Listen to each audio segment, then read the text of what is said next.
Sir, আজ শুনতে পেলাম যে 2022 টেট প্রশ্নভুল মামলাকারীরা এই যে নতুন নোটিফিকেশন নিয়োগ প্রক্রিয়ায় তাদের বসতে দেওয়া নিয়ে একটি চ্যালেঞ্জ করেছে কলকাতা হাইকোর্টে।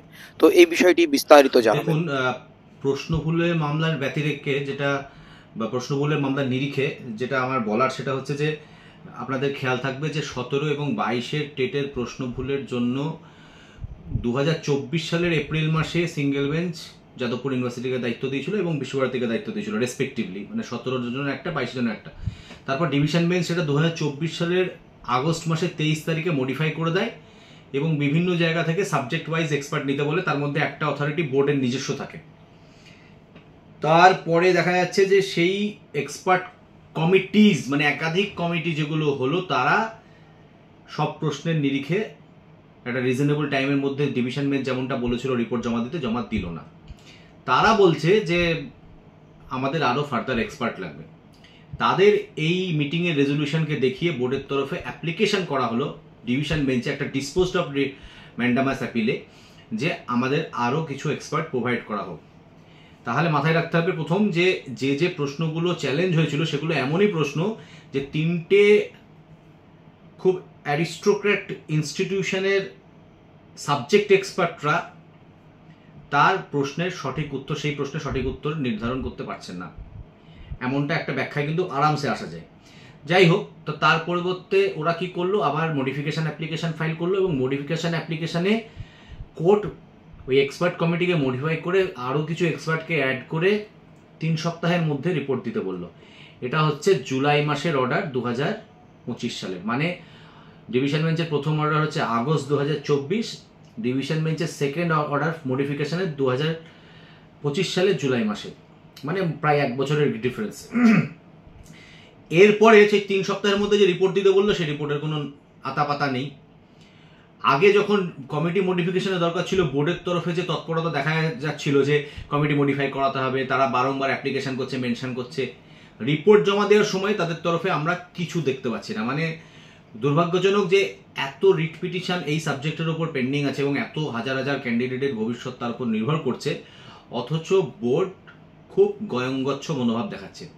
আমরা আর কি দেখলাম যে গতকালকে ডিভিশন বেঞ্চে ওই ম্যান্ডামাস অ্যাপিলে পিটিশনারদের তরফে করা একটা অ্যাপ্লিকেশনের যখন শুনানি ছিল, যেখানে পিটিশনাররা চাইছিল যে এক্সপার্ট রিপোর্টটা যদি সিঙ্গেল বেঞ্চে জমা করতে বোর্ডের কোনো সমস্যা থাকে বা দেখা গেল সিঙ্গেল বেঞ্চে মামলা হচ্ছে না, তাহলে সেটা ডিভিশন বেঞ্চে জমা করা হোক। সেটা যখন শুনানিতে উঠলো তখন বোর্ডের তরফে সময় চাওয়া হলো, অ্যাডজর্নমেন্ট প্রে করা হলো, মামলা ছুটির পরে চলে গেল। আমাদের তরফে খুব স্বাভাবিক, ক্যান্ডিডেটদের অ্যাংজাইটি এটাই যে এই সময়ের মধ্যে যদি রিক্রুটমেন্ট নোটিফিকেশন দিয়ে দেয় তাহলে আমরা তো এক্সপার্ট কমিটির রিপোর্ট আসার আগেই রিক্রুটমেন্ট নোটিফিকেশন দিয়ে দেওয়ার অর্থ টেট কোয়ালিফিকেশনের আগেই রিক্রুটমেন্ট নোটিফিকেশন চলে আসে, অর্থাৎ আমরা এটাতে বসতে পারছি না। এটা তো ক্যান্ডিডেটদের একটা খুব স্বাভাবিক মেন্টাল অ্যাগনি। সেইটা থেকে দেখিয়ে আমরা যখন ডিভিশন বেঞ্চে বললাম যে আমরা অ্যাপ্রিহেন্ড করছি যে এর মধ্যে ওরা রিক্রুটমেন্ট নোটিফিকেশন দিয়ে দিতে পারে, তাহলে এর মধ্যে যেন কোনো নোটিফিকেশন ওরা না দেয়, তখনও কিন্তু বোর্ডের তরফে, মানে বোর্ডের যিনি যারা ছিলেন আইনজীবী তারাও কিন্তু এই ব্যাপারটা নিয়ে কোনো রকম সদর্থক মনোভাব দেখালেন না, বা তারা অ্যাডজর্নমেন্ট নিয়ে মামলাটাকে আফটার ভ্যাকেশন করে নিয়ে চলে গেলেন।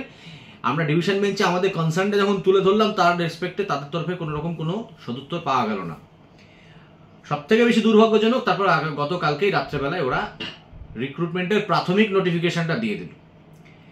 এখন এটা যেটা ব্যাপার সেটা হচ্ছে যে 2014 ক্ষেত্রে আমরা যেমনটা দেখেছিলাম, 2014 টেটের যখন 20 রিক্রুটমেন্ট নোটিফিকেশন এসেছিল 23/12/2020-তে, তখন এরকম একটা সার্কামস্ট্যান্সে যারা প্রশ্নভুলের মামলায় ঝুলে থাকা পিটিশনার ছিল, যাদের ভাগ্য ঝুলে ছিল সেই সময়, তারা সেই রিক্রুটমেন্ট নোটিফিকেশনকে চ্যালেঞ্জ করেছিল। 23/12/2020 রিক্রুটমেন্ট নোটিফিকেশন। অনেক মামলা সেই সময় জাস্টিস রাজর্ষি ভরদ্বাজের ঘরে হেয়ারিং হয়েছিল এবং জাস্টিস রাজর্ষি ভরদ্বাজ যারা প্রশ্নভুলের মামলাকারী তাদেরকে অফলাইনে ডকুমেন্টস জমা করতে দিয়ে তাদের রিক্রুটমেন্টে অংশগ্রহণের সুযোগ করে দিয়েছিলেন। এখন যেটা ব্যাপার সেটা হচ্ছে যে এই রিক্রুটমেন্ট নোটিফিকেশন আসার পরে যদিও বোর্ডের তরফে আজকে কোর্টকে জানানো হচ্ছে যে আমরা আগামীতে 1 মাস কিছু করব না, তাও আমরা বোর্ডের হাতে কি নিজেদেরকে 16 আনা সঁপে দিয়ে চুপচাপ বসে থাকতে পারি? আমার মনে হয় পারি না। কারণ বোর্ড গতকালকেই বলতে পারতো যে আমরা রিক্রুটমেন্ট নোটিফিকেশন নিয়ে আসছি, তাহলে আমরা গতকাল ডিভিশন বেঞ্চের কাছ থেকে কোনো না কোনো একটা অবজারভেশন নিয়ে আসতে পারতাম। বোর্ড সেটা করেনি।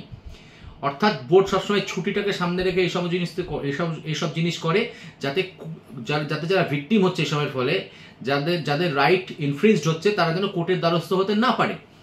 ঠিক সেভাবে পুজোর ছুটির জাস্ট একদিন আগে এরকম করলো, 2020 নোটিফিকেশনে তাই করেছিল। 2022-এর টেটের রিক্রুটমেন্টের নোটিফিকেশনে সেপ্টেম্বরে, সেই অক্টোবরের মানে যে পুজোর ছুটির আগে করে, এবারও তাই। এবার এখানে আমরা যেটা করলাম সেটা হচ্ছে, প্রথমে তো আমরা ভেবেছিলাম যে জাস্টিস ভরদ্বাজের ঘরে আজকে আমরা লিভ নিয়ে আর্জেন্ট হিয়ারিং করবো, কিন্তু জাস্টিস ভরদ্বাজ আজকে বসেননি। তো তার পরবর্তীতে আমরা ডিভিশন বেঞ্চে গেছিলাম এবং পরবর্তীতে দেখা গেল যে জাস্টিস ভরদ্বাজের ডিটারমিনেশনটা অনারেবল জাস্টিস বিশ্বজিৎ বাসুকে দিয়েছে।